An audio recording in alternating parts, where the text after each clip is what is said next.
ha sido minoritaria. Esa calificación, intentada, argumentada con rigor, es desde la que partimos. Pero también desde la constatación de que ese debate en el marco de la izquierda, en el marco de la sociedad española, en el marco del País Vasco, ha sido un debate escaso, sigue siendo un debate escaso, sigue siendo una aproximación muy pequeña en todos los aspectos, y que en muchos casos ha sido muy difícil llevarla a cabo, entre otras cosas por el propio ninguneo de determinadas posiciones a la hora incluso de discutirlas, de debatirlas. Y hay muchos ejemplos.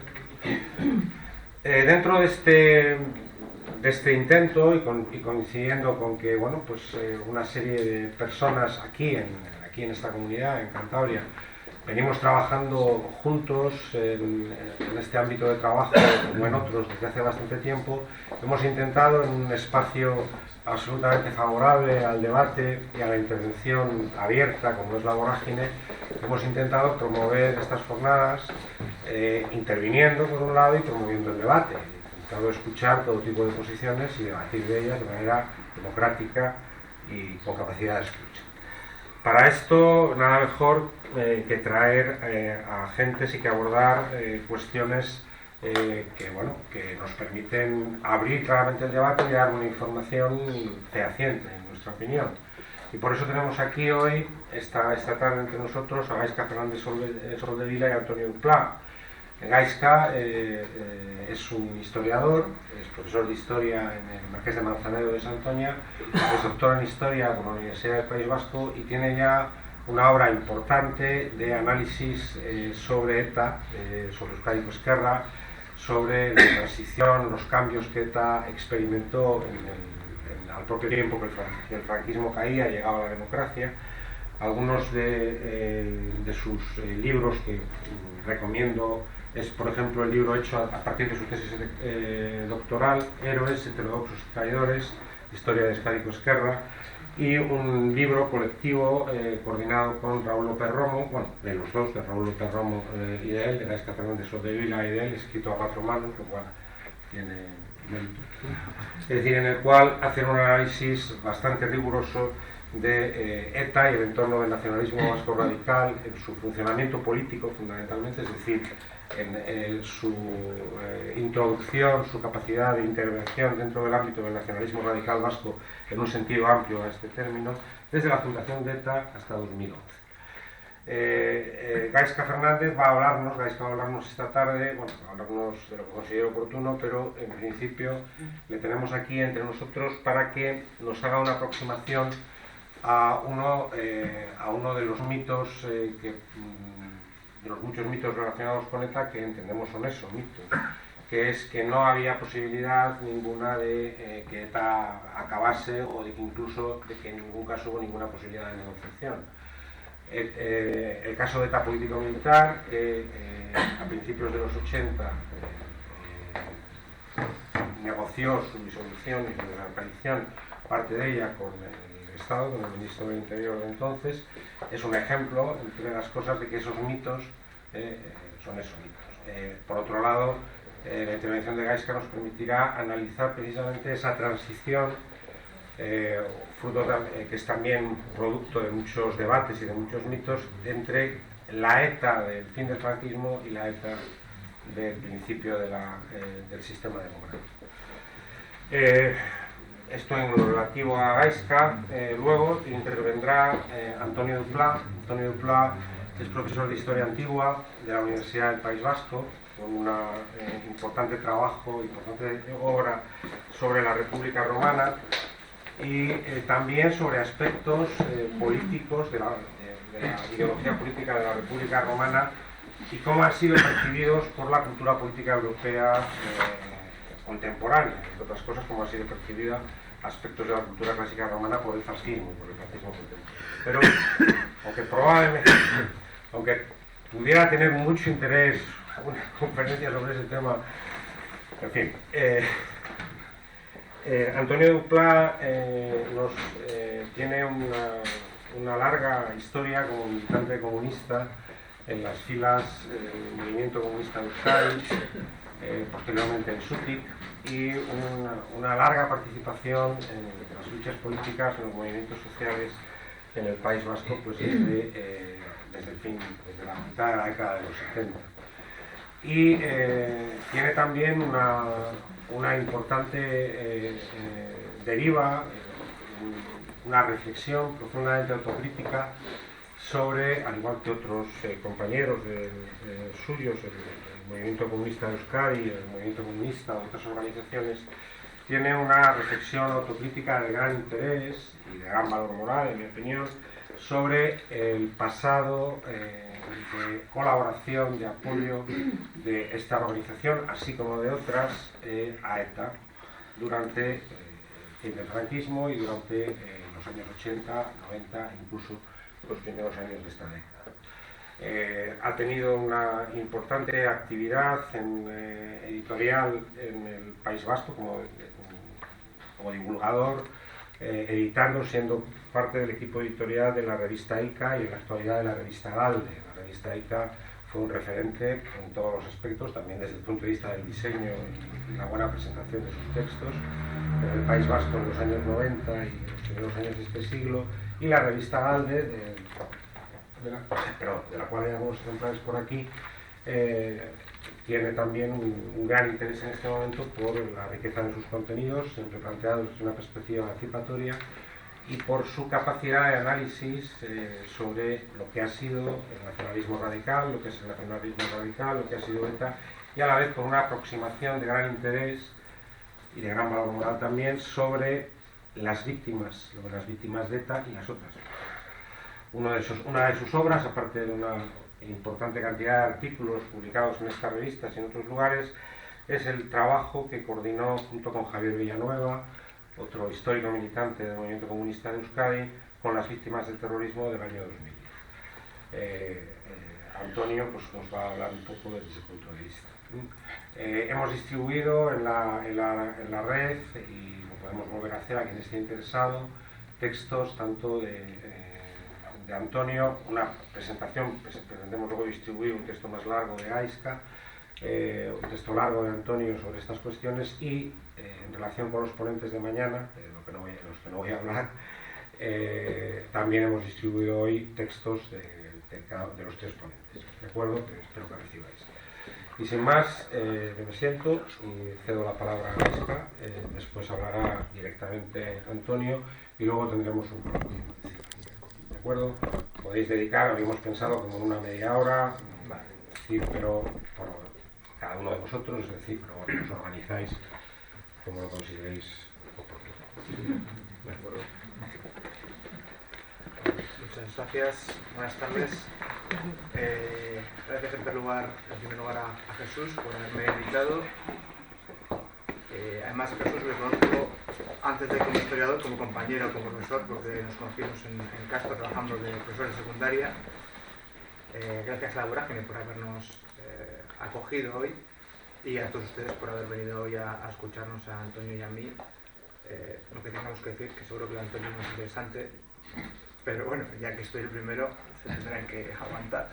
En ese sentido, quería pedirles disculpas porque estoy un poco afónico, porque hoy hemos tenido un día de clase un poco duro con los chavales y me han hecho gritar más de la cuenta, así que quizás mi voz no sea todo lo... no esté en condiciones como se debe, ¿no? Ha dicho Jesús que hay un textos de los varios ponentes en internet. En mi caso, si meten Gaisca Fernández en Google, sale mi blog y hay un apartado de bibliografía que hay un montón de PDFs, así que si alguno se aburre y quiere leer algo más al respecto, pues ahí lo tiene, ¿no? Y normalmente a mí me pasa, no sé si a Antonio también, escribo mejor que hablo, es decir, cuando escribo con más tranquilidad, puedo repasar y corregir y por tanto estoy más satisfecho. Luego cuando hablo, en cambio, siempre se me olvida algo y digo, cachis, esto lo tenía que haber dicho o esto lo has dicho mal. Pero bueno, vamos a centrarnos en la disolución de los polimilis, que es la gran oportunidad que tiene ETA, la transición de dejar las armas, pero no es la primera, siquiera, ¿no? La primera es la ley de amnistía del 77. La ley de amnistía, que como saben es una reivindicación histórica del movimiento antifranquista, ¿no? La salida de los presos políticos de la cárcel, de las cárceles de Franco, y por presos políticos se incluía tanto los presos por motivación política como los presos por atentados terroristas. Es decir, presos políticos era algo mayor de lo que entendemos, ¿no? Se consigue negociar con el gobierno de UCD la ley de amnistía Y la ley de amnistía no solo las salía a los presos políticos de la oposición, los que quedaban en la cárcel, que eran los de ETA, Grapo, Frappe, alguno más.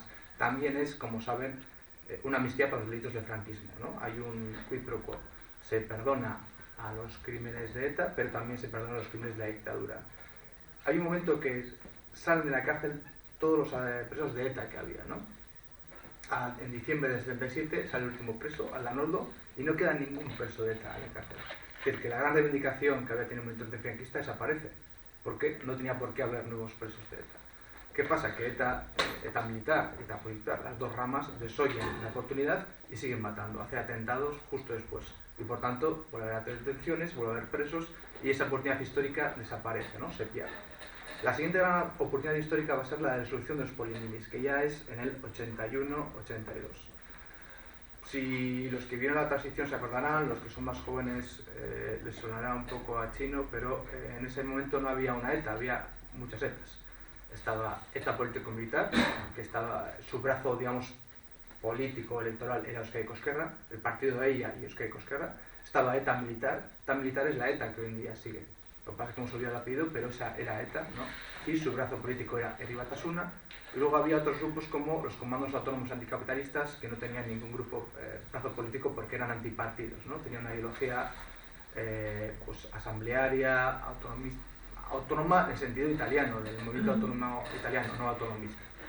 Entonces, esos grupos a la vez están atentando en la transición y hace que el año 80, sea el más sangriento de toda la transición. Hay casi 100 muertos de ETA, más sumemos los grupos las víctimas de grupos parapoliciales, extrema derecha, malos tratos de la policía. Es decir, hay un nivel de violencia extremadamente alto en la transición y el año 80 es el culmen. ¿Qué le pasa a los polimilis, a ETA político-militar? Que ETA militar es la que más mata. ETA militar está haciendo casi un atentado cada 3 días, creo que es, matando un montón de personas, sobre todo guardias civiles y policías, y está apareciendo todo el rato en las portadas de los periódicos, de la prensa, las noticias y por tanto también en el Parlamento, ¿no? Se discute sobre ETA militar. Y a los de ETA político-militar les pasa que sus atentados pasan desapercibidos, no salen en la prensa, ¿no? Hay, por ejemplo, un caso en el que atentaron contra la sede del Opus Dei y no apareció en la prensa, porque había tantos atentados al día, había 3 o 4 atentados al día, que algo así era nimio, no tenía ni importancia. Entonces los polimilis, que hasta entonces habían hecho un terrorismo de baja intensidad, por decirlo así, ¿no? El típico secuestro de empresarios o de funcionarios a los que pegaban un tiro en la rodilla, luego liberaban, o hacían secuestros para dar discursos políticos de corte leninista, pero un leninismo muy subgéneris, ¿no? Un leninismo con comunicados larguísimos que solo entendían ellos. Por ejemplo, pegaban un tiro en la rodilla a un señor y luego decían que eso había sido a favor del euskera. Entonces, no, o secuestraban a otro señor y decían que eso ha sido a favor de la lucha. Hay una muy buena que secuestran al dueño de una granja y para leccionarle sobre la contaminación, pero ese es el sistema, ¿no? Pero lo argumentan de una manera leninista con folios y folios que nadie se leía. O por ejemplo, asaltaban cines cines porno de la época para comentarles a los espectadores que estaban haciendo pues algo muy, muy negativo, ¿no? Entonces ese es un tipo de terrorismo, pero ese terrorismo no llega a la prensa. Los polimilis se agobian, entonces deciden dar mayores pasos. Empezar a volver a matar, ¿no? Y asesinan a un directivo de Michelin, a Argueta, en el 80 estoy hablando. Asesinan a un policía que está destinado en Burgos, pero que va a Álava, al pueblo de su mujer, a las fiestas, a Altuna, Basilio Altuna, y lo matan. Y luego deciden, y ahí son los primeros casi, atentar contra políticos, ¿no? Con los comandos autónomos. Atentan contra políticos del partido Poder, UCD. Asesinan a Ustarán y a Dios Doval, que son 2 dirigentes de UCD del País Vasco. Dios Doval además era profesor de Derecho en la universidad. Nadie hasta ahí, bueno, los comandos autónomos también, pues los comandos autónomos eran los apestados, no contaban. ETA militar no se había atrevido a matar políticos, ¿no? Incluso ETA militar critica el asesinato de políticos. Eso provoca que Euskadi Ezkerra, el partido hermano de ETA político-militar, critique los atentados, los condene y crea una crisis en este movimiento, ¿no? Porque el brazo político y el brazo militar están enfrentados porque el brazo militar ha pasado de la estrategia que habían decidido. Es un punto de inflexión. Entonces, en el partido político empieza a haber una reflexión, pero es una reflexión que no tiene nada que ver con la ética, una reflexión muy similar probablemente a la que ha hecho Bildu o Sortu. Es una reflexión utilitaria. ¿Los atentados terroristas nos están dando beneficios políticos? La conclusión es no. ¿Está causando problemas? Sí. Todo lo que ETA militar daba a Euskal Esquerra, que había sido al principio votos y luego dinero, porque hay un flujo de dinero, eso se va reduciendo. Entonces Euskal Esquerra está creando problemas, tiene dirigentes en la cárcel, tiene juicios, tiene atentados de la extrema derecha, tiene problemas a relacionarse con partidos de izquierda, porque no hay ningún partido que relacionarse con ellos porque son el brazo de ETA, ¿no? Todo eso está causando perjuicios, pero no está consiguiendo beneficios. Así que deciden, hacen un balance de costes y beneficios y deciden que es momento de parar la violencia. Sobre todo es Mario Nandía, quiero decir, ¿no? Mario Nandía, que es el secretario general de Euskal Esquerra. Bueno, de ella. Mario Nandía casualmente conoce al ministro del Interior, que es Juan José Rosón, de UCD, porque la dueña del bar al que va Mario Nandía es amiga del hermano de Juan José Rosón. Es decir, es una relación totalmente casual. Quedan a cenar, se llevan bien y empiezan a quedar a cenar a mediados de los 80 de vez en cuando, ¿no? A tejer lazos de confianza entre los dos.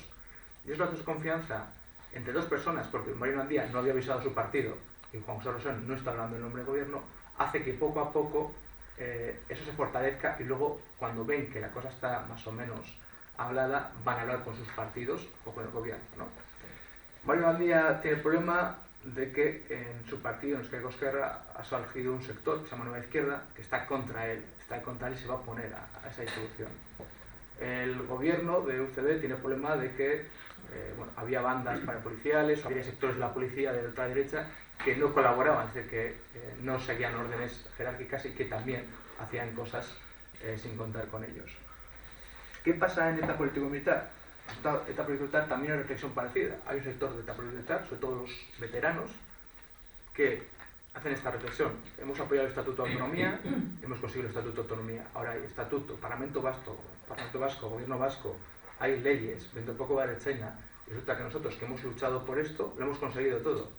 Y lo hemos conseguido y seguimos atentando, ¿no? Es a una manera, era algo paternal.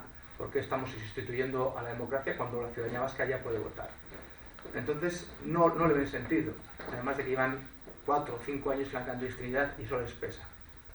Como en el partido igual, en ETA política hay otro sector, los más duros, dirigidos por Chucho Abrisqueta, que están en contra de dejar las armas. Y al contrario, lo que quieren es aumentar la escala de terrorismo y tomar el control del partido de Euskal Esquerra, que está haciéndose demasiado rebelde, que está escapándose del control y lo cual les disgusta.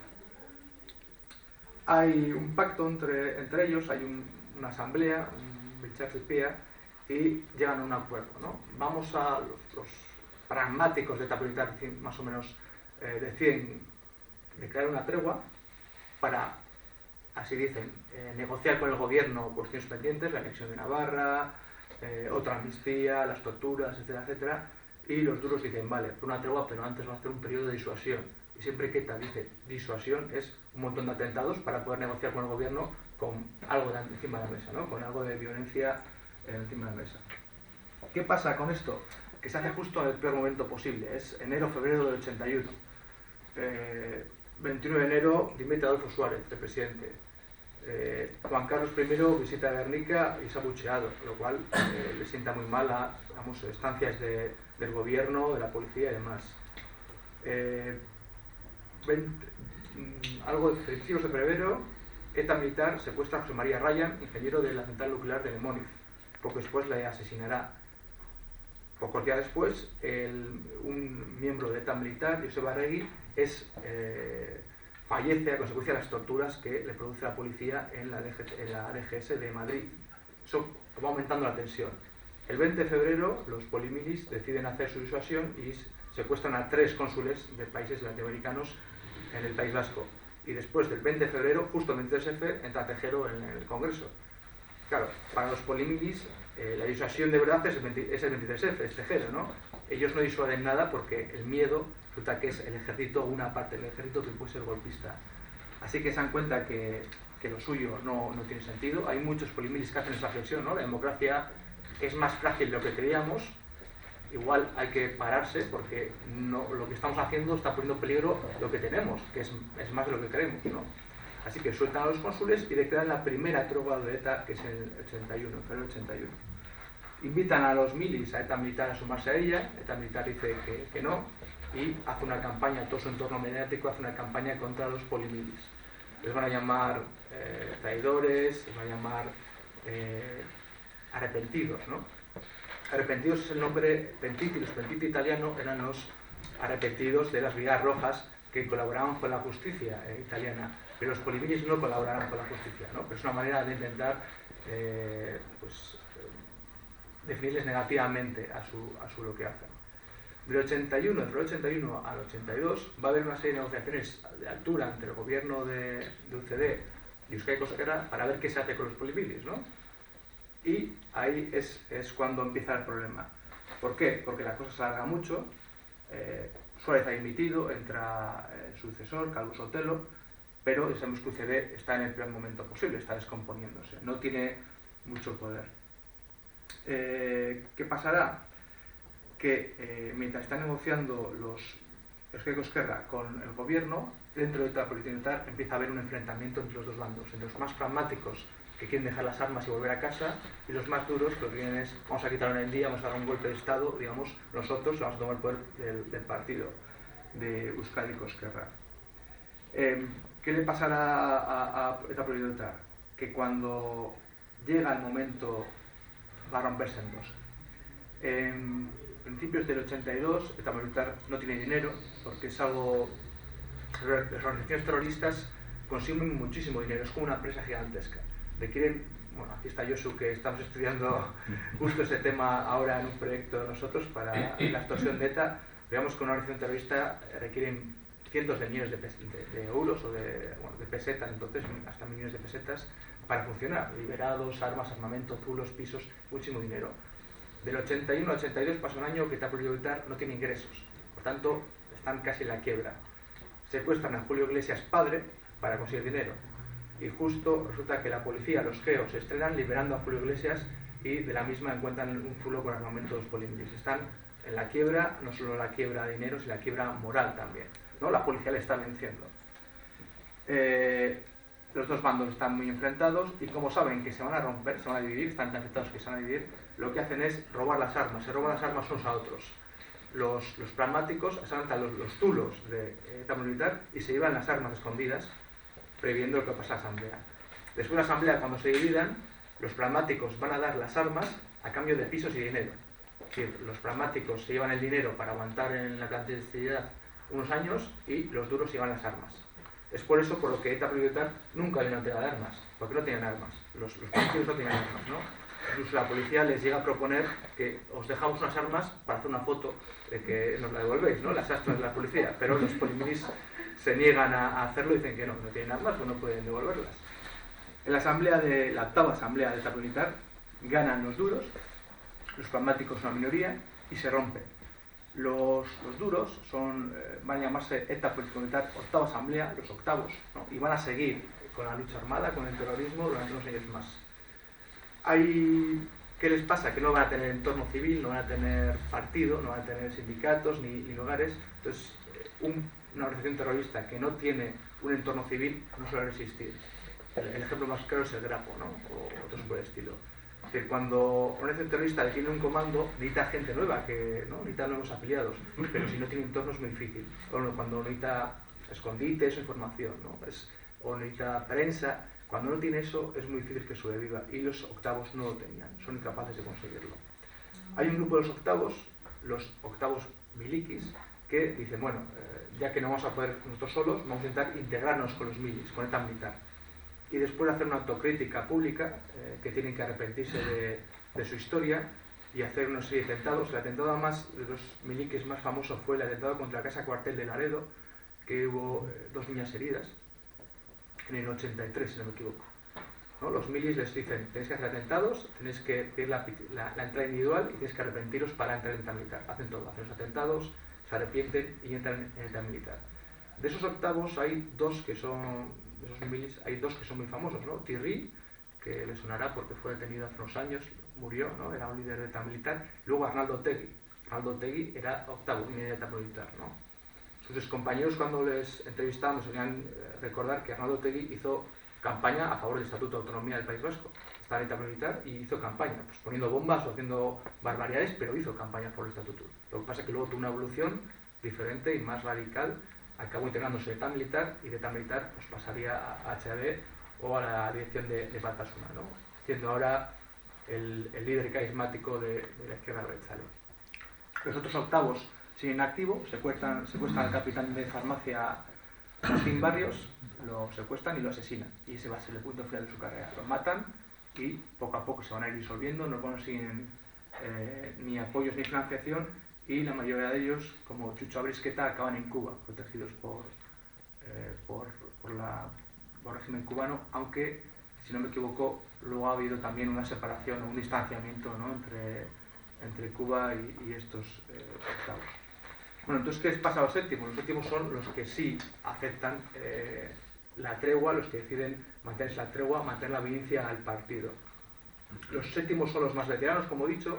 Los séptimos han sido tan inteligentes como para quedarse las armas y luego quedarse los pisos y el dinero. Y mientras tanto, Eusko Ikosquerra ha pactado con el gobierno algo que podríamos llamar una amnistía encubierta. Según la legalidad española es casi imposible una amnistía como tal, ¿no? La 77 fue algo excepcional, una amnistía que se perdonen absolutamente todos los crímenes. Entonces, lo de los octavos, o sea, los séptimos, no fue una ley de amnistía, pero en el fondo fue exactamente lo mismo. Todos los crímenes de los séptimos, absolutamente todos, fueron perdonados, ¿no? Los séptimos que estaban en la cárcel y no habían sido juzgados, les soltaron y sus casos fueron sobreseídos. Los séptimos que habían sido juzgados fueron indultados.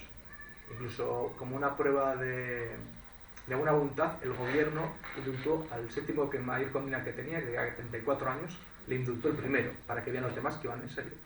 Y los séptimos que estaban en Francia, pues fueron pasando poco a poco, ¿no? Iban de Francia a la Audiencia Nacional, se les leía sus cargos y ellos se declaraban inocentes de todos los cargos, entonces les soltaban. Excepto un caso muy famoso, que unos líderes de ETA político-militar llegó a la Audiencia Nacional, estaba Juan Mari Vandrés, el abogado, ¿no? El juez leyó los cargos que le imputaban, haber hecho no sé cuántos atentados, y justo Vandrés tuvo que irse a una llamada o fuera de la sala. Salió y el jefe tal militar, cuando le dijo el juez, ¿usted cómo se declara? Y el tío dijo, sí, pues, culpable, lo he hecho todo esto. Entonces el juez dijo a la taquígrafa, le dijo, ponga que ha dicho que es inocente. Es decir, el trato era que tenían que declararse inocentes de todo, porque no había ocurrido. El pacto en teoría era que si afectaba a todos los que no tuvieran delitos de sangre, y en teoría ninguno de los séptimos que volvió tenía delitos de sangre, pero es evidentemente mentira, ¿no? El Estado militar tenía 22 víctimas mortales, casi 20 tiros a las rodillas, es decir, habían matado y habían herido. Por tanto, no es... Digamos que el gobierno fue extremadamente generoso con los polímicos, ¿no? Ensanchó al máximo la ley y muchas veces jugó con ella. Esto hace que del 82 al 85 todos los polimilis, los séptimos, vuelvan a casa. Absolutamente todos. El último es Sorión, que se había escapado de la mili, entonces tenía el problema de que no solo tenía que ser juzgado con la justicia civil y también con la militar, ¿no? Porque era desertor. Entonces, como se aburría, era el último que quedó en Francia, y además en Francia, en el País Vasco francés, los milis eran mayoría, y les pegaban o les insultaban, o incluso había bares que ponían carteles de prohibir la entrada de perros y polimilis, ¿no? Era un ambiente, pues para ser el último polimili en Francia era un poco duro. Entonces un día de fiesta con los amigos, se metió en el maletero del coche, cruzó la frontera y se presentó en fiestas de, creo que fue San Sebastián, la Tamborrada, se emborrachó, se pasó bien y luego fue a casa Marinandía y dijo, oye, aquí estoy. Y tuvieron que apechugar, ¿no? Tuvieron que hablar con el gobierno civil y consiguieron que su caso se solucionase. Este es el último polimili que vuelve, en el 85. Los polimilis que vuelven a casa pues se encuentran con pintadas, coches quemados, se encuentran con cierto vacío social, es decir, algo típico del nacionalismo radical, ¿no? Son traidores, han desertado, mientras los milis siguen en activo. Por tanto, hay un rechazo hacia ellas, pero la ventaja que tienen es que tiene un partido que les acomoda, que es Eusko Ikosquerra. Es decir, que se les busca trabajo, se les busca acomodo, se les busca la reinserción en la sociedad, se les busca volver a estar. Entonces, cuando vuelven tienen su cuadrilla, tienen amigos, tienen un colchón que los milis que se reinserten por su cuenta más adelante no van a tener. Entonces, en sí, el proceso de los polimilis es un éxito. El gobierno consigue que una banda terrorista desaparezca, que está militar, en parte porque se vuelven unos y en parte porque los otros se quedan solos y tienen que desaparecer. El nivel de violencia baja muchísimo, del 80 al 81 hay un bajón grande, y en parte es por la tregua de ETA militar. Pero como en todo, no hay paganos, ¿no? ¿Quién paga aquí? Los que pagan la disolución de los polimilis son las víctimas de los polimilis. Es decir, los casos no son juzgados, los criminales, incluso los criminales culpables, salen a la calle y ellos pueden volver a casa, y las víctimas son silenciadas. En ese momento no había asociaciones de víctimas, no había movimiento pacifista, no había absolutamente nada. Lo único que yo tenga constancia de que las víctimas tuvieron algo que ver fue que en el regreso de algunos polimilis que volvieron en tren de Francia, se grabó la televisión, ¿no?, celebrándolo. Entonces hubo problemas con las víctimas, porque dijeron que, bueno, que volviese, pero porque no es que en la tele bailando, cantando, ¿no?, que hubiera un poco de delicadeza. Pero fue solo eso, no había nada comparable con lo que hay ahora, ¿no?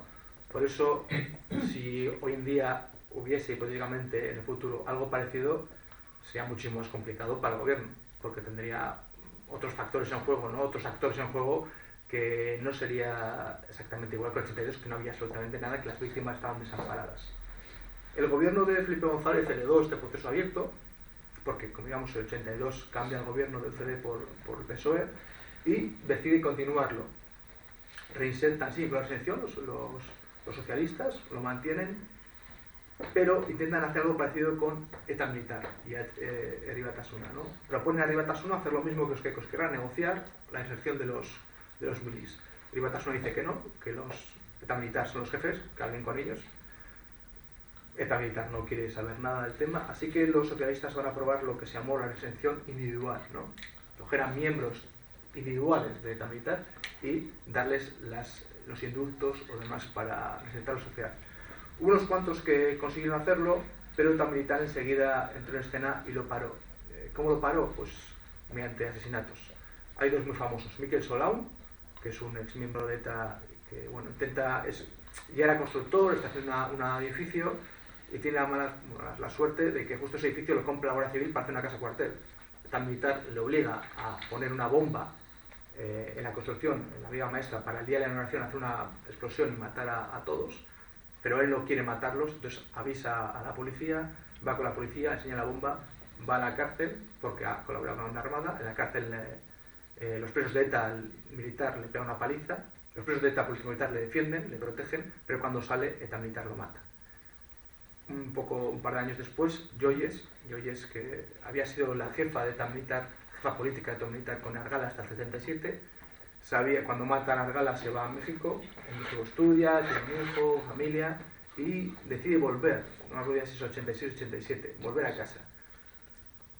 87. No tiene cosas pendientes, porque la amnistía le pega, la ha pillado, pero claro, para ETA militar es una general, es una jefe de ETA militar que vuelve a casa y demuestra que no hay ni guerra, ni conflicto, ni nada, que va a pasearse, va a Euskaltegi y busca trabajo. Así que los presos de ETA militar votan y deciden matarla. Así que un día, cuando va con su hijo de la mano, su hijo pequeño, uno de los... Por cierto, un miembro de ETA militar que ahora está arrepentido, ¿no? Ahora está en la vía en Anclares, puede ser. Sí. Ese va y dice: oye, soy de ETA y vengo a ejecutarte, y le mata delante de su hijo pequeño, ¿no? Ahí es cuando ETA rompe esa puerta, ¿no? La cierra, para que nadie se acoja a ella. Entonces, esas son las grandes oportunidades que ha tenido ETA durante la transición, de dejar las armas. Es decir, que ha habido oportunidades de dejar las armas, ha habido varias, ¿no?, muy generosas. Yo creo que la transición, los gobiernos, dadas las circunstancias, se podían permitir ser extremadamente generosos, porque no había un coste político, ¿no? Coste político que hoy en día sí habría, ¿no? A un gobierno, en el caso hipotético que intentase hacer algo parecido, el coste político para el gobierno, una amnistía encubierta, sería brutal. Por ejemplo, para el PP no creo que pudiese soportarlo, porque su propio electorado no lo soportaría. Incluso para un partido de izquierda sería bastante complicado, ¿no? Soltar a criminales condenados con un montón de años. Eso sí, sí se podría aplicar las ventajas penitenciarias o jugar con la ley lo máximo posible, pero no algo parecido a la ley de amnistía del 67, a la prescripción de los polímeros, que yo creo que fue la gran oportunidad de la transición, que unos aprovecharon, la mayoría no. Bueno, yo creo que da algunas lecciones para la actualidad. No somos políticos, no estamos por el poder, así que no sé si el gobierno las tiene en cuenta, o el siguiente gobierno que venga lo tendrá en cuenta, ¿no? La lección de lo que se ganó y lo que se perdió, ¿no? Se ganó menos atentados mortales, se perdió justicia, memoria y reparación, que es algo también de lo que hablamos, ¿no? Esas heridas. Recuerdo una vez que en una entrevista que yo era más optimista, dije, bueno, esto podemos conseguir la reconciliación, la reparación de las víctimas y tal, y me dijo el periodista, si todavía estamos con la guerra civil y no vamos a cerrar esas heridas, ¿no? Y la verdad es que pues, ahora mismo sí estoy un poco más pesimista al respecto, ¿no? Parece que en España no somos capaces de cerrar las heridas y lo que hacemos es acumular heridas. Vamos una, otra, pero no estamos cerrando ninguna. Entonces, pero bueno, siempre cabe la esperanza de que alguien se atreva, ¿no? a sacar el veneno y a curarnos. Y yo creo que, bueno, pues si esto sirve de lección o sirve de alguna forma, pues es una cosa que hay que tener en cuenta. Muchas gracias.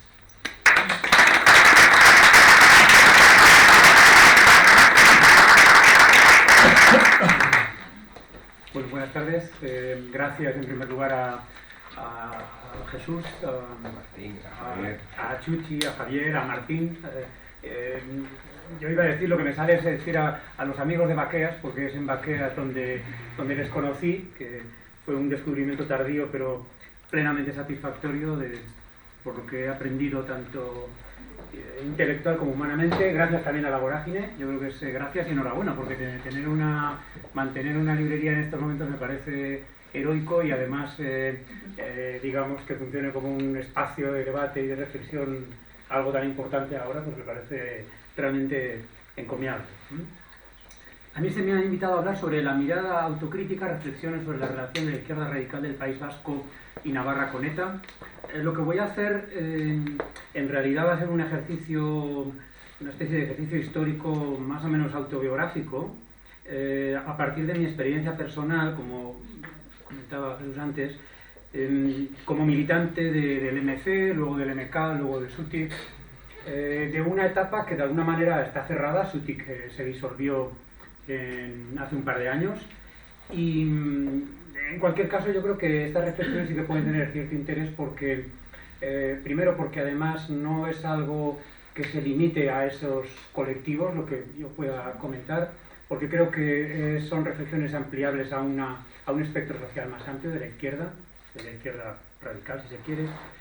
Y segundo, porque yo creo que también, como se suele decir, de aquellos polvos vinieron estos lodos, y algunos de los problemas actuales a los que se enfrenta la sociedad vasca desde el punto de vista de una normalización y de una convivencia, vamos a decir, reconciliación y siempre me parece que es un poco demasiado, pues tienen que ver con algunos de los problemas que puedo comentar ahora. Diré para empezar que desde el punto de vista de la crítica a ETA, el MC nace de una crítica a ETA, porque los primeros núcleos de los que luego va a ser el MC en realidad responden a una escisión obrerista de la quinta asamblea de ETA a finales de los años 60, donde los dos miembros destacados de la oficina política de ETA entonces, Eugenio del Río y Pachi Turrioz, encabezan esa escisión. Son condenados a muerte por la fracción mayoritaria. Afortunadamente no se lleva a cabo la ejecución, pero a partir de ahí nace el MC y después el MK, etcétera, etcétera. Quiero decir que un distanciamiento de ETA sí que ha habido incluso desde los orígenes, pero que es verdad que ha sido un distanciamiento con unas limitaciones muy importantes que luego comentaré. Desde el punto de vista de la historia de SUTIC y del MK primero, MK en 1991 se fusiona con LKI, dos grupos que sobre el papel cabría pensar pues, que eran algo así como primos hermanos, y que pues, era muy lógica esa fusión. como suele suceder, la realidad muestra que no es así, que no fue tan feliz. Y en cualquier caso, desde algunos de los problemas que voy a plantear ahora, y en particular la relación con el mundo abertzale, yo creo que se agravó la situación porque en ese mundo del EKI yo pienso que había un componente abertzale más acusado, que incluso hizo el acercamiento a la izquierda abertzale pues más estrecho. Y siguiendo adelante y por puntear algún punto de inflexión, Sutik en el 2001 más o menos, que yo creo que es el momento en el que una serie de gentes ya digamos que asumimos un cambio en nuestras posiciones y digamos que tomamos una parte más activa en la deslegitimación de la violencia, e incluso, aunque muy despacito, en el acercamiento, bueno, no acercamiento, primero en ver a las víctimas del terrorismo, porque no las veíamos hasta entonces. Pues a partir del 2001 yo creo que somos conscientes de que en Sutik la convivencia entre dos corrientes que tienen concepciones del mundo político, concepciones del mundo abertzale y concepciones sobre ETA y sobre la lucha armada o el terrorismo, que cada uno lo dice de una manera, pues son muy difíciles, en realidad son, como se acabará viendo, son incompatibles, pese a digamos, a todas las declaraciones a favor del pluralismo interno más o menos voluntaristas que pudiéramos hacer, ¿no? Pero finalmente se demostró que la incompatibilidad era realmente grande. ¿Por qué una mirada autocrítica? Que yo creo que es absolutamente obligada. Pues por nuestra responsabilidad. Es cierto que a nuestra escala, que siempre ha sido relativamente pequeña, en apoyar a un movimiento como la izquierda abertzale y a ETA, un movimiento excluyente, antidemocrático, sectario, que ha funcionado durante décadas como un holding en el que ETA era la vanguardia político-militar y que ha provocado una serie de heridas en la sociedad vasca de las que todavía estamos recuperándonos. Y yo creo que nosotros protagonizamos ese acercamiento, sí es verdad que siempre con un cierto desmarque, pero nunca con la suficiente claridad, ni incluso a la suficiente distancia, y en cualquier caso siempre muy tarde. Teníamos una mirada, alguien ha dicho, una mirada estrábica sobre la realidad. Javier Merino ha hablado del espejismo revolucionario, yo creo que también muy acertadamente, y nosotros pues veíamos una serie de aspectos positivos en la izquierda abertzale, sin alcanzar a ver en toda su relevancia los aspectos negativos. Y en cuanto a la crítica a ETA propiamente dicha, a la acción de ETA, yo creo que esa crítica ha existido siempre, ya digo, desde el primer momento, pero ha sido una crítica, primero era una crítica leninista, es decir, contra el terrorismo individual y ese tipo de cuestiones, y después ha sido una crítica también, yo creo que hablaba en un momento dado Olivier también a ese tipo de crítica, una crítica muy instrumental, muy de balanza de pros y contras. Si en algún momento dado pues los contras eran mayores, pues entonces resulta que digamos que esa actividad era ineficaz, era rechazable, etcétera, etcétera. Yo creo que y estoy hablando de una historia desde los años 70, 80, hasta el 2001 no aparece un documento en el que realmente se hace una crítica desde presupuestos ya no solo políticos, sino también éticos a la acción de ETA. Y ya con un desmarque muy grande, que en parte es también un documento, y la discusión sobre ese documento lo que provoca una división interna ya muy grande e irreversible, aunque va a tardar varios años todavía en estallar en Sutik. ¿Cuáles son las razones de que, pese a esa crítica, durante todo ese tiempo, nosotros, pues de alguna manera, nos colocábamos en el mismo bando que ETA y que la izquierda abertzale? Es decir, estábamos contra el Estado, estábamos en el mismo bando. Y pese a las críticas a la estrategia de ETA, nos solidarizábamos con sus presos, denunciábamos la represión, incluso pedíamos el voto. y no veíamos a las víctimas, desde luego. ¿Cuáles son esas razones? Pues eso voy a intentar apuntar de manera muy sumaria, pero espero que no excesivamente sumaria. Pues una serie de razones, voy a apuntar una serie de problemas que yo creo que pueden explicar esa manera de analizar la realidad y de ver el mundo. Problemas de tipo interno, quiere decir que respondían a nuestra formación, a nuestra ideología, a nuestro bagaje, vamos a decirlo así, ideológico, y algún otro factor interno, externo, que yo creo que también son interesantes, al menos para contextualizar ese proceso y para ayudar a entenderlo. Factores internos, como decía, nuestra manera de ver el mundo, nuestra manera de analizar la realidad, nuestra ideología, desde los primeros años del MC. Nuestro bagaje ideológico y nuestra formación pues se basaba muy fundamentalmente, después de un periodo relativamente breve de, no sé si llamarlo delirio maoísta, de una estricta línea leninista, marxismo-leninista. Después de un cierto marxismo vulgar, se podría decir, relativamente burdo, al que se suma en un momento dado un nacionalismo un tanto vergonzante, ¿no? Y lo voy a decir con unas palabras, voy a citar a Eugenio del Río, un dirigente desde el primer momento del MC, que lo dice muy claramente y mejor de lo que lo pueda decir yo. Es un escrito del 2005, él se refiere a los últimos, como él dice, el último antifranquismo, a esa época, pero yo creo que desde entonces hay unas líneas de pensamiento y de análisis de la realidad, de ideología, que son un lastre, como él mismo dice, importante. Dice, el último antifranquismo estuvo marcado por una hornada de jóvenes en los que prevalecía un cuadro ideológico bastante problemático. En él figuraban desde una concepción muy sumaria del marxismo hasta un colectivismo primario y un sentido democrático insuficiente, pasando por un acusado sentido de lo absoluto y de la trascendencia de nuestra acción que nos lastró durante años. Por desarrollar algo esta cita, problemas concretos, pues por ejemplo, un pensamiento binario, un pensamiento simple y simplista, blanco y negro, amigo-enemigo, conmigo contra mí, vasco-español, revolucionario-reformista.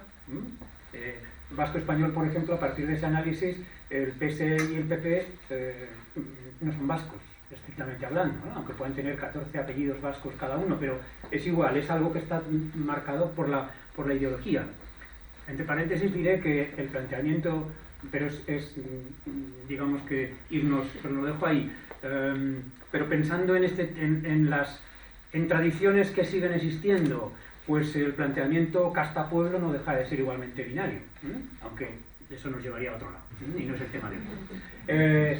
Dialéctica amigo-enemigo, por ejemplo, y esa dialéctica que presupone con el enemigo no se pacta, el enemigo es una amenaza permanente, el enemigo es alguien que hay que destruir, con quien no puede haber política en el sentido más literal, etimológico y aristotélico de la palabra, es decir, no puede haber comunidad, no puede haber polis, no puede haber discusión de libres sobre los asuntos que nos afectan.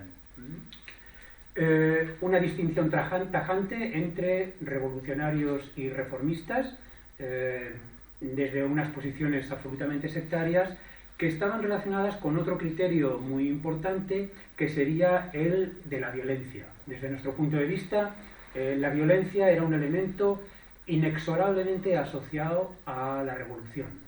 La revolución era imposible sin la violencia. La violencia partera de la historia, la famosa frase de Marx en El Capital, que luego Engels comenta también en el Anti-Düring, pues era digamos, uno de los eslóganes de cabecera.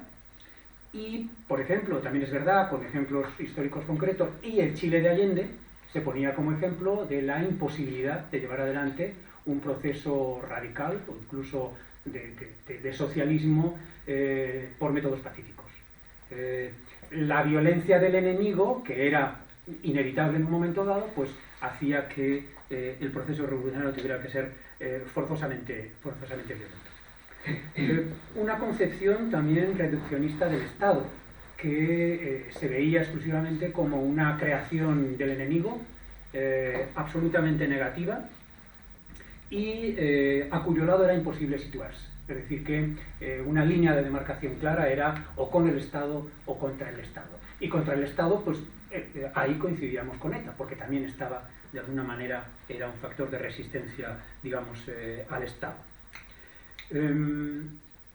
Una falta de sentimientos también. Quiero decir que nuestro déficit sentimental, algo muy típico también en la izquierda, pues yo creo que también era un problema importante que, entre otras cosas, yo creo que es uno de los elementos que ha provocado que tardáramos tanto en ver el dolor sin anteojeras ideológicas. Podíamos ver el dolor en nuestro bando, pero no lo veíamos en general, no lo veíamos en los otros. Veíamos víctimas por todo el mundo, y de hecho el MC y el MK ha sido vanguardia en labores de solidaridad internacionalista, pero no éramos capaces de ver esas víctimas digamos, en nuestra casa. Todavía hoy, hasta hace 2 días, por ejemplo, podías oír a agentes que no podían participar en una concentración de solidaridad con las víctimas del terrorismo porque había gente del PP. Es decir, que el criterio político estricto se imponía a una consideración empática con el dolor y con las víctimas. Y otro problema también fundamental, el colectivismo frente a lo individual. Un espíritu colectivista que lo impregnaba todo y que afectaba a problemas diversos. Por una parte podía hacer, en una interpretación muy particular de los derechos humanos, que unos supuestos derechos humanos colectivos, como podían ser los de Euskal Herria como pueblo, se prevalecieran sobre derechos humanos individuales, como puede ser el derecho a la vida. O, en otro orden de cosas, también ese sentimiento colectivo pues, nos hacía muy difícil percibir tanto las responsabilidades individuales, subsumidas en ese colectivismo, como incluso a las víctimas individuales con nombres y apellidos. Era otro problema. En última instancia, yo creo que había ese sentido de lo absoluto y de lo trascendental que hacía que en nuestro caso funcionara aquello de que el fin justificaba los medios. La bondad del fin último, en nuestro caso la revolución, juntamente con la liberación de Euskal Herria, pues hacía que, digamos, ese fin trascendente se impusiera sobre las contingencias de la vida diaria y sobre los daños colaterales, ¿no? Y digamos, no se veía. Rafael del Águila ha escrito un libro muy interesante sobre la crítica de las ideologías, el peligro de los ideales, y él dice cómo la consecución, por ejemplo, de ese fin bueno último, como podía ser un mundo sin explotación, pues justificaba cualquier acción, y el brillo, dice Rafael del Águila, el brillo del objetivo final nos deslumbraba y nos cegaba. Ese es un problema. Nosotros teníamos, digamos, todo ese bagaje, que es verdad que se ha ido, digamos, puliendo, disolviendo en parte, pero ha ido durando durante muchísimo tiempo. En el caso de unos sectores, digamos, como pueda ser la propia izquierda abertzale, pues unía a todo esto, porque de alguna manera esa formación, ese tronco marxista también está presente en la izquierda abertzale, más un ultranacionalismo absolutamente sectario y excluyente, y particularmente antiespañol. Yo creo que un problema del que nosotros nos hemos visto impregnados también, o nos vimos en algún momento dado, es ese antiespañolismo, ese odio a España. Si el marxismo ha podido promover el odio de clase, el nacionalismo, sobre todo el más excluyente, ha promovido ese odio nacional, en este caso a España, que además con un reduccionismo absoluto. España en realidad se identifica con el franquismo y con lo más rancio y casposo del nacionalismo español existente, es decir, no lo vamos a negar, pero digamos que España puede ser mucho más que eso, pero en ese mensaje solo se veía esa España, y ese todavía es un problema hoy en Euskadi. Un problema, yo creo, en sectores relativamente amplios que hacen esa identificación, y hay todavía odio, puede ser a España, a lo español, al español, es decir, al castellano. Yo creo que hay un problema. Factores externos. Pues desde luego un factor externo era o fue un proceso evidente el hecho de que quedáramos deslumbrados por ETA y por la izquierda abertzale, obnubilados, posiblemente un proceso favorecido por, vamos a decirlo así, por nuestro fracaso desde 1977 como agentes políticos protagonistas. Yo creo que el MC y el MK en particular consiguen una penetración social muy notable en la sociedad, en particular en la sociedad vasca, pero las elecciones del 77 son un jarro de biografía brutal, menos brutal en Euskadi.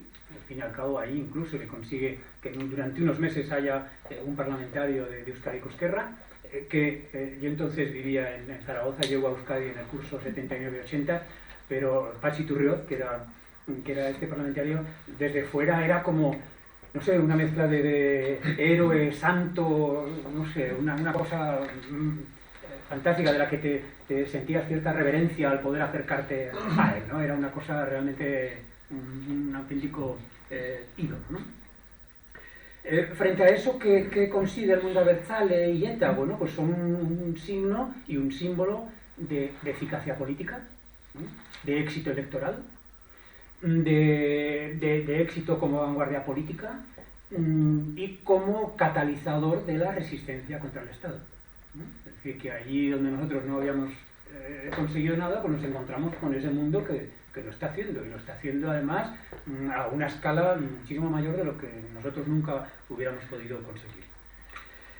Otro factor que yo creo que conviene tener en cuenta a la hora de analizar toda esta evolución y la izquierda radical en Euskadi sería el ambiente de radicalización social y política que se vive a finales de los 70 y primeros 80 o los años 80 en general, pero muy en particular en la sociedad vasca. Son unos años muy duros, muy tensos, desde el punto de vista no ya, que también lógicamente de la acción de ETA o de las ETAs, sino de enorme conflictividad laboral, por ejemplo, con unas luchas obreras de una virulencia extrema, de auténticas batallas campales en Bilbao y en otras zonas. Son los años del obrero despedido, patrón colgado, que se gritaba, pero además se gritaba, creo que no se colgó a ningún patrón, pero se gritaba con una vehemencia absoluta, ¿no? Son unos años de unos excesos policiales y de las fuerzas de seguridad del Estado brutales, que eso también de alguna manera alimentaba ese posicionamiento radical de torturas, muertos por torturas. Recordarán las famosas escenas del saqueo de Rentería por la Policía Nacional, ese tipo de cuestiones, ¿no? Quiere decir que ese ambiente, digamos, que empujaba a la oposición radical contra el Estado sin muchos matices. Es el momento también en el que se intenta poner en pie, se pone de hecho, una organización como pudo ser Iraultza, que pretende ejercer una acción armada, en principio sin asesinatos y como apoyo a las luchas obreras, y que fue una experiencia absolutamente trágica. Y un tercer factor externo que yo creo que también contribuía a toda esa radicalización sería la acción de los GAL.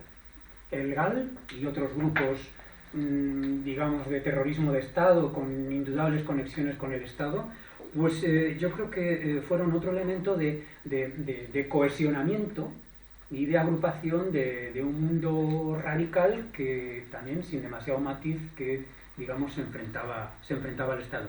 Yo creo que es absolutamente incalculable el daño, no hablo ya del daño físico concreto de las víctimas que ha producido, sino el daño político que ha producido la puesta en marcha del GAL como elemento de justificación, todavía hoy, de la izquierda abertzale y de ETA. Y todavía está pendiente una autocrítica y un reconocimiento del daño causado, porque se exige a la izquierda abertzale con razón que reconozca el daño causado, pero habría que exigírselo también a quienes pusieron en marcha el GAL y no parece que tenga ninguna intención de hacerlo.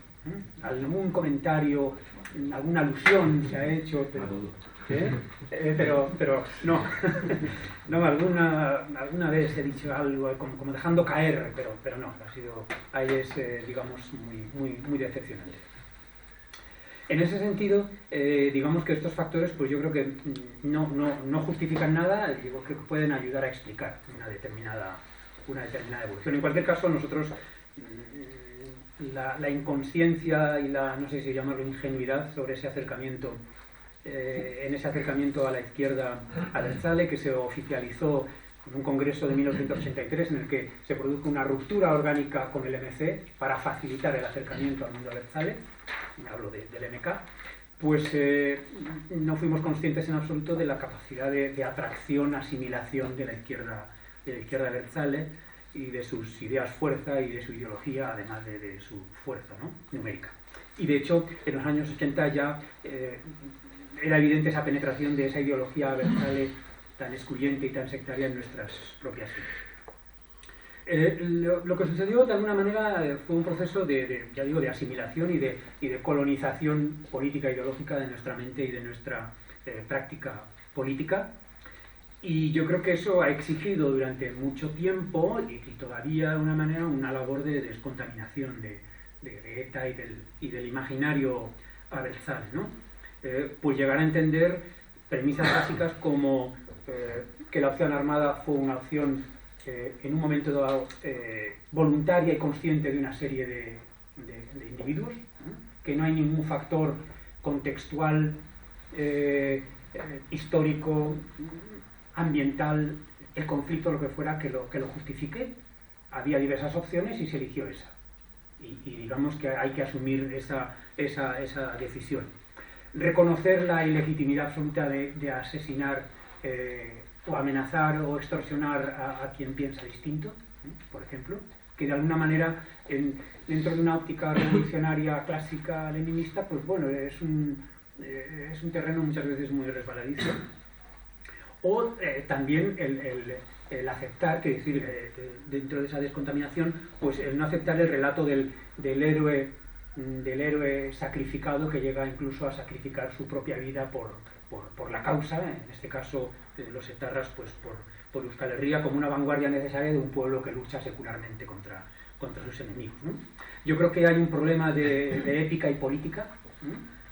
El problema es que el marxismo, ya se ha dicho, el marxismo de alguna manera es una épica histórica, o lo ha sido, por lo menos, y juntamente con eso, pues nosotros vivíamos de alguna manera, y eso que sin ejercerla, pero vivíamos la atracción romántica de la violencia. Yo creo que la izquierda revolucionaria ha tenido durante todo el siglo XX una relación muy complicada con la violencia.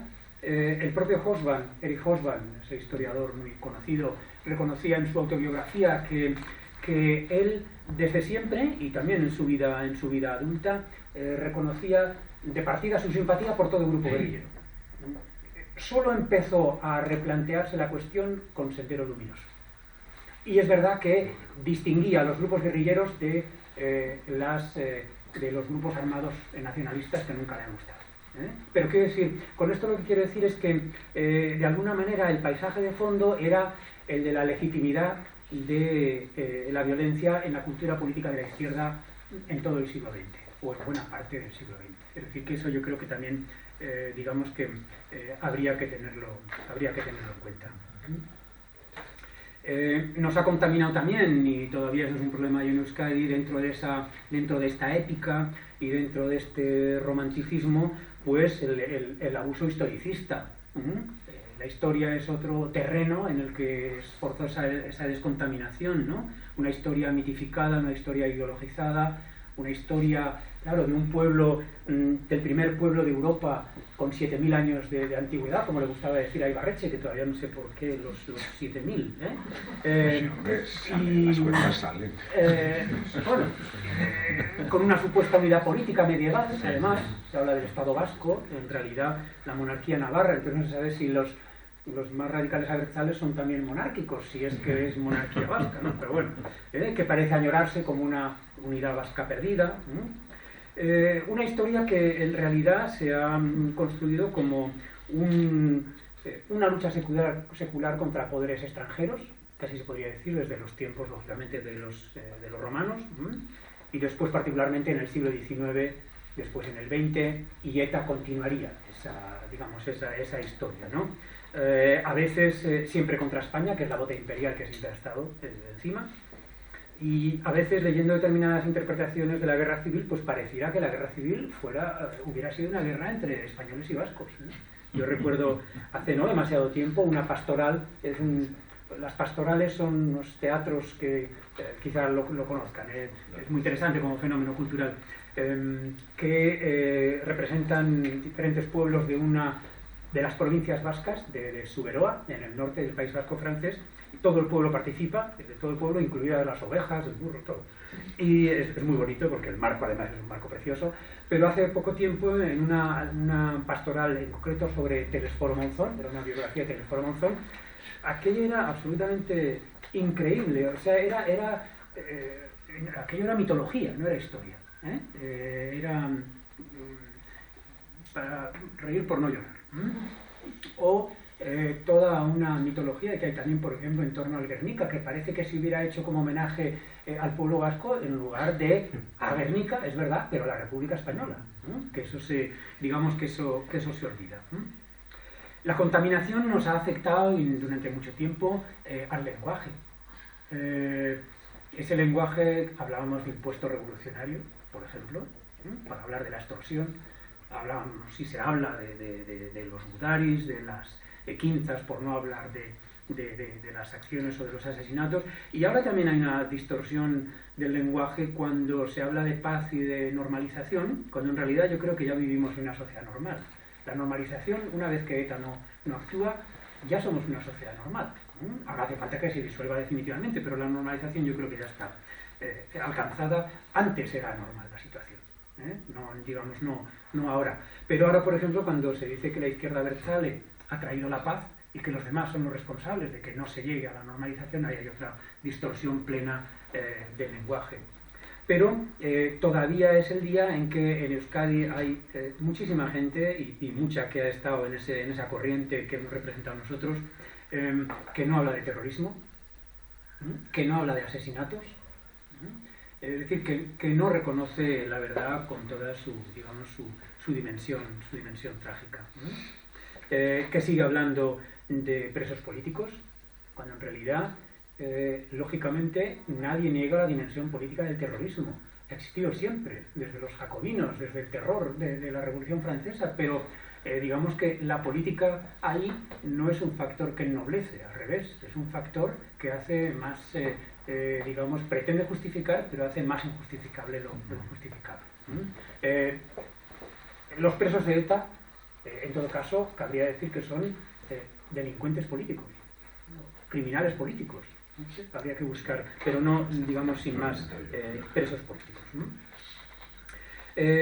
Hoy es obligado, y voy acabando, es obligado una reflexión, indudablemente, en la que, desde luego, nosotros podemos aportar nuestra biografía sobre la izquierda y la violencia y los derechos humanos, sobre la puesta en marcha de organizaciones armadas. Se discute, por ejemplo, todavía, y es una discusión de la que yo no es que tenga una posición absolutamente acabada, pero ETA buena y ETA mala. ¿Hubo una ETA buena durante el franquismo? Y luego la ETA mala durante la democracia, es decir, ¿es legítima la violencia frente a una dictadura? ¿Qué tipo de violencia? ¿Estuvo bien el atentado contra Carrero Blanco? ¿Cuánta gente bailaba en las fiestas populares enarbolando la bandera y con aquello de voló, Carrero voló, por ejemplo? Es decir, bueno, hay un tema interesante. Discutir sobre medios y fines, cómo unos medios espantosos pueden arruinar cualquier fin espléndido. Y sobre ética y política, sobre lo aburrido y gris de la democracia y de la política frente a la brillantez de la ética. Yo creo que ahí hay otro, digamos, otro tema interesante. En nuestro caso, y acabo, yo creo que antes hablaba de un punto de inflexión hacia el 2000, posiblemente tuvo que ver con incluso una biografía, una serie de biografías personales y un grado pues, de madurez intelectual, humana y afectiva. También un proceso de reflexión política sobre el marxismo, sobre la revolución que se iba haciendo. Eugenio del Río llevaba escribiendo mucho tiempo. Pero también argumentos o elementos menos, no sé cómo decirlo, un poco vergonzosos, como sería el impacto en unas gentes tan políticas y tan politizadas y tan politicistas como nosotros, de un determinado tipo de asesinato político. Me estoy refiriendo a los asesinatos de líderes socialistas, como pudieran ser Fernando Buesa, Ernest Lluch, que yo creo que para gentes como nosotros quizá fuera algo así como la gota o el mazazo intelectual que necesitamos nuestras conciencias para dar un paso al frente y de alguna manera desmarcarnos definitivamente y tener una actitud más positiva. También o incluso, por ejemplo, el pacto secreto detrás del pacto de Lizarra y lo que suponía de exclusión del mundo, bueno, relativamente secreto. Bueno, secreto en el sentido, nosotros firmamos el pacto de Lizarra y en el momento, digamos que no era algo que estuviera tan a la vista de lo que se firmaba.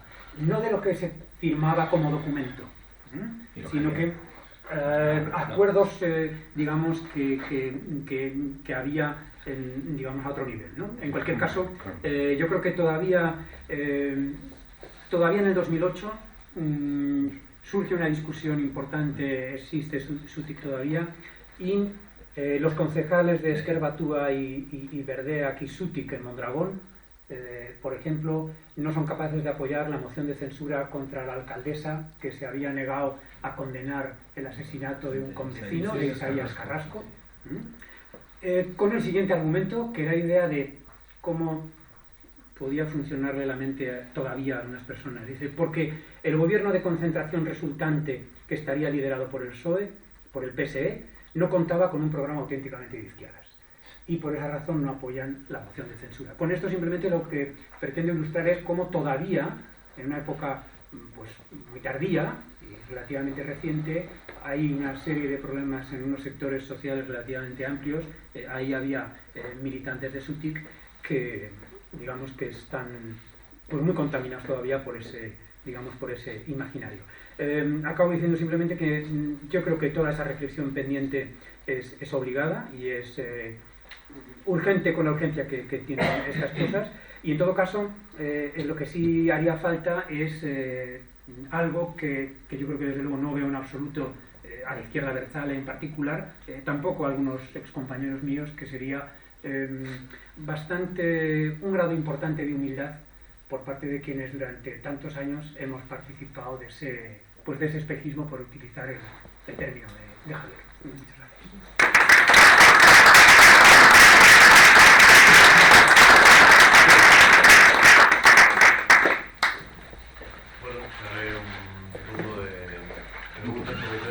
Cierta brevedad por la hora, porque ya sabemos que a partir de las 9 todos nos ponemos un poco así por...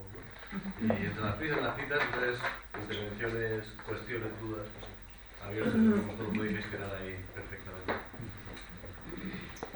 Empiezo,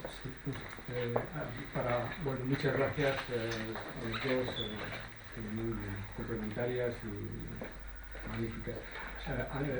Antonio, la mezcla de la tradición marxista-leninista, materialista, con el componente Fall Guys romántico, etnicista, identitario del aversalismo, no provocaba esto ninguna pregunta inquietante, porque es verdad que podemos... Bueno, no me alargo. Un poco. Sí, claro, nosotros no hemos participado hemos sido una especie de compañeros de viaje, tampoco hemos participado plenamente de todos los postulados de la izquierda abertzale, y ese quizás sea aquel o uno de los que nos encontraba más lejos, ¿no? y con el que no nos identificábamos claramente. Lo que había por nuestra parte, y estoy pensando dentro de una serie de trabajos durante muchísimos años de Javier Villanueva, es en un intento de una elaboración teórica para encontrar, estoy pensando en un texto de una conferencia, creo recordar que del 2001, que era algo así, el título era por un nacionalismo acogedor, y ahora no recuerdo el segundo término. Entonces, digamos que se intentaba esa elaboración de un nacionalismo, entendiendo el nacionalismo desde un punto de vista, entendiendo los derechos nacionales como unos derechos democráticos, y dejando, digamos, de lado todo el problema de esa dimensión más ideológica, excluyente, o por lo menos intentando dejarlo de lado.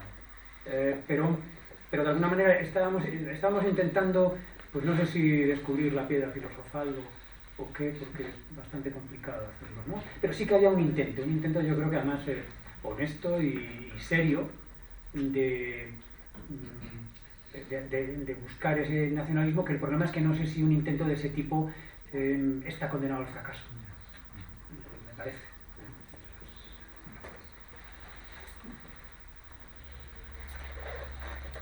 Yo voy a hacer una pregunta también a Antonio, ya que estamos, si en el prisma de Sutik, en el PIN de Sutik, tuvo algo que ver el acercamiento, porque hay una facción de Sutik, ¿no?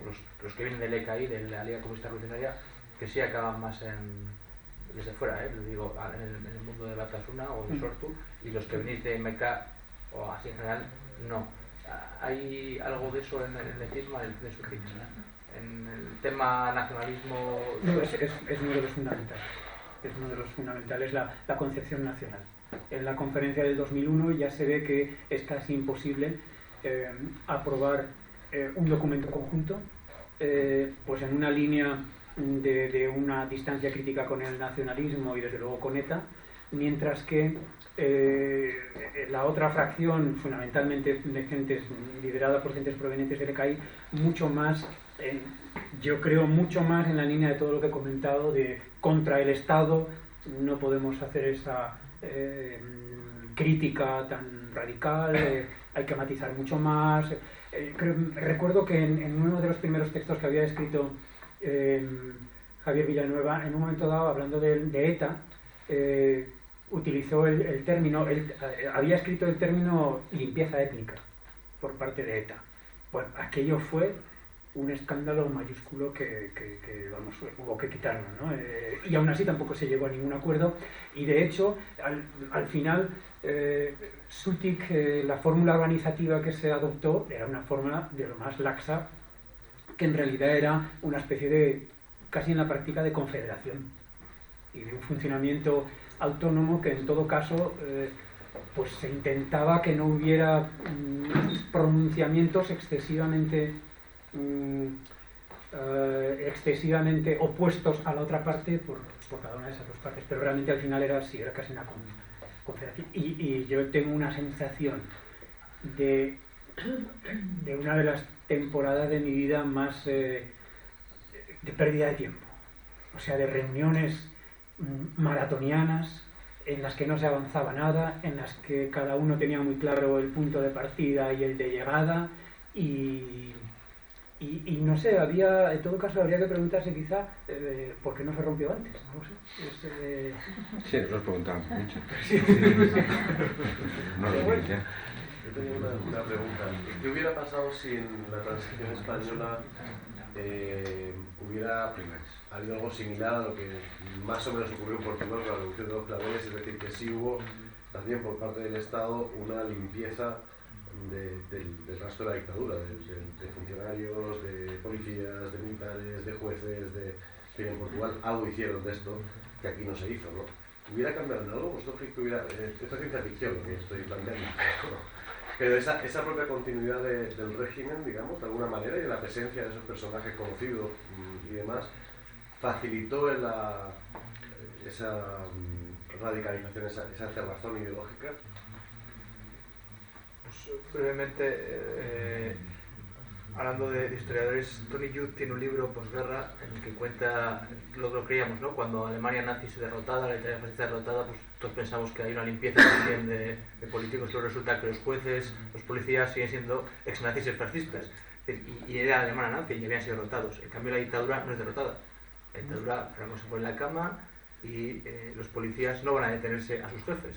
Es decir, hay un cambio, es muy diferente, ¿no? En Portugal es una parte del ejército el que se rebela. En España lo más parecido era la Unión de Militares Demócratas, pero era algo muy minoritario, era imposible, ¿no? No hay nada similar. Si hubiera pasado algo similar a Portugal, es probable que yo creo que la parte más radical, que era pues la extrema izquierda, que el grupo más poderoso era el MC, el ECR, ORT, PT, eso se lo han desactivado, pero en realidad, excepto el País Vasco y Navarra, la extrema izquierda era muy minoritaria. Creo que el País Vasco y Navarra fue donde más fuerza tenían. Otra cosa sería el nacionalismo radical, ETA y demás. Eso... No me refiero a eso, me refiero al nacionalismo radical. Claro, ahí sí hubiera sido distinto, ¿no? Pero quizás si hubiera habido una revolución militar y hubiera tomado el poder otros militares, igual a ETA le hubiera ido peor. Es decir, que igual hubiera sido más drástico, ¿no? Eso puede pasar.